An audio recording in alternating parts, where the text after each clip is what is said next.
God in Everything. By C.H. Mackintosh. Nothing so much helps the Christian to endure the trials of his path as the habit of seeing God in everything. There is no circumstance, be it ever so trivial or ever so commonplace, which may not be regarded as a messenger from God, if only the ear be circumcised to hear, and the mind spiritual to understand the message.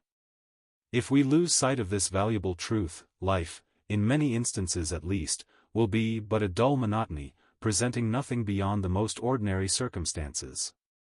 On the other hand, if we could but remember, as we start each day on our course, that the hand of our Father can be traced in every scene, if we could see in the smallest, as well as in the most weighty circumstances, traces of the divine presence, how full of deep interest would each day's history be found. The book of Jonah illustrates this truth in a very marked way. There we learn, what we need so much to remember, that there is nothing ordinary to the Christian, everything is extraordinary. The most commonplace things, the simplest circumstances, exhibit in the history of Jonah, the evidences of special interference. To see this instructive feature, it is not needful to enter upon the detailed exposition of the book of Jonah, we only need to notice one expression, which occurs in it again and again, namely, the Lord prepared. In chapter 1 the Lord sends out a great wind into the sea, and this wind had in it a solemn voice for the prophet's ear, had he been wakeful to hear it. Jonah was the one who needed to be taught, for him the messenger was sent forth.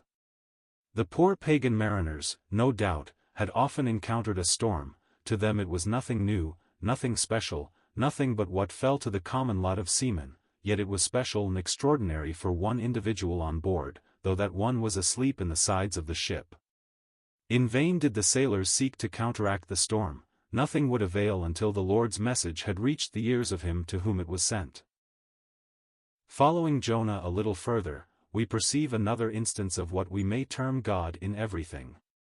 He is brought into new circumstances, yet he is not beyond the reach of the messengers of God. The Christian can never find himself in a position in which his Father's voice cannot reach his ear, or his Father's hand meet his view, for his voice can be heard, his hand seen, in everything. Thus when Jonah had been cast forth into the sea, the Lord prepared a great fish. Here, too, we see that there is nothing ordinary to the child of God. A great fish was nothing uncommon, there are many such in the sea, yet did the Lord prepare one for Jonah, in order that it might be the messenger of God to his soul. Again, in chapter 4, we find the prophet sitting on the east side of the city of Nineveh, in sullenness and impatience, grieved because the city had not been overthrown and entreating the Lord to take away his life. He would seem to have forgotten the lesson learned during his 3 days' sojourn in the deep, and he therefore needed a fresh message from God, and the Lord prepared a gourd.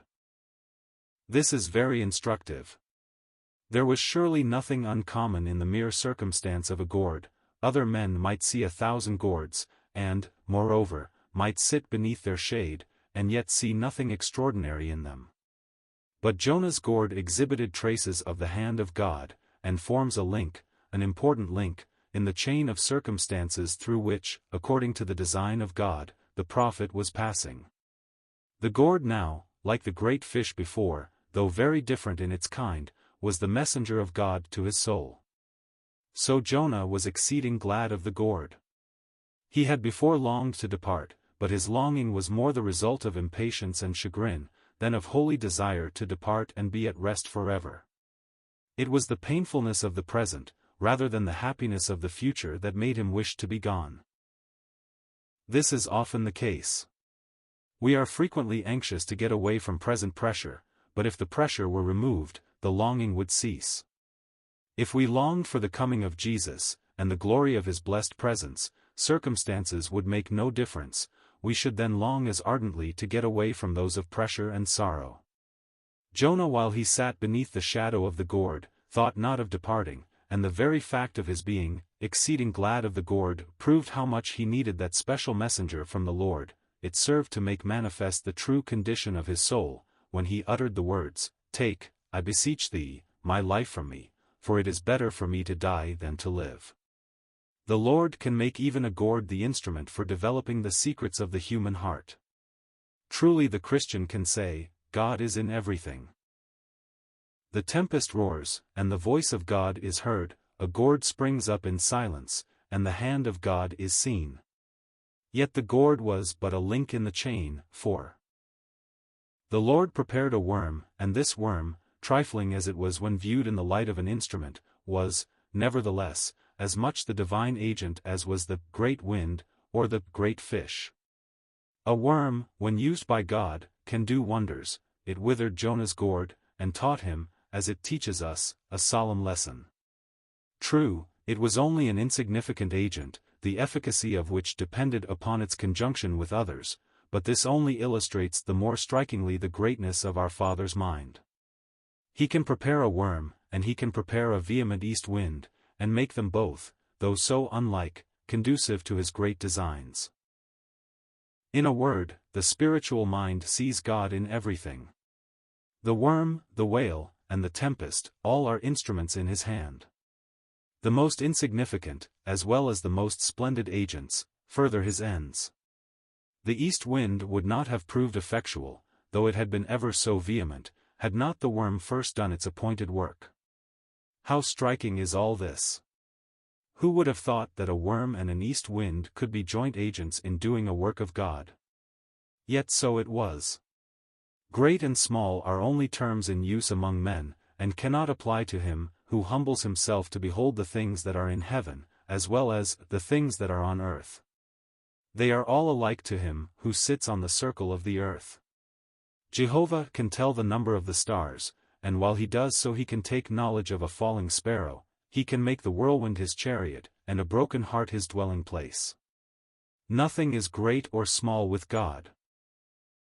The believer, therefore, must not look upon anything as ordinary, for God is in everything. True, he may have to pass through the same circumstances, to meet the same trials, to encounter the same reverses as other men, but he must not meet them in the same way, nor interpret them on the same principle, nor do they convey the same report to his ear. He should hear the voice of God, and heed his message, in the most trifling as well as in the most momentous occurrence of the day. The disobedience of a child, or the loss of an estate, the obliquity of a servant or the death of a friend, should all be regarded as divine messengers to his soul. So also, when we look around us in the world, God is in everything. The overturning of thrones, the crashing of empires, the famine, the pestilence, and every event that occurs among nations, exhibit traces of the hand of God, and utter a voice for the ear of man. The devil will seek to rob the Christian of the real sweetness of this thought. He will tempt him to think that, at least, the commonplace circumstances of everyday life exhibit nothing extraordinary, but only such as happen to other men. But we must not yield to him in this. We must start on our course every morning, with this truth vividly impressed on our mind: God is in everything. The sun that rolls along the heavens in splendid brilliancy, and the worm that crawls along the path, have both alike been prepared of God, and, moreover, could both alike cooperate in the development of his unsearchable designs. I would observe, in conclusion, that the only one who walked in the abiding remembrance of the above precious and important truth was our blessed Master. He saw the Master's hand and heard the Father's voice in everything. This appears preeminently in the season of the deepest sorrow. He came forth from the Garden of Gethsemane with those memorable words: "The cup which my Father has given me, shall I not drink it?" thus recognizing in the fullest manner that God is in everything. CH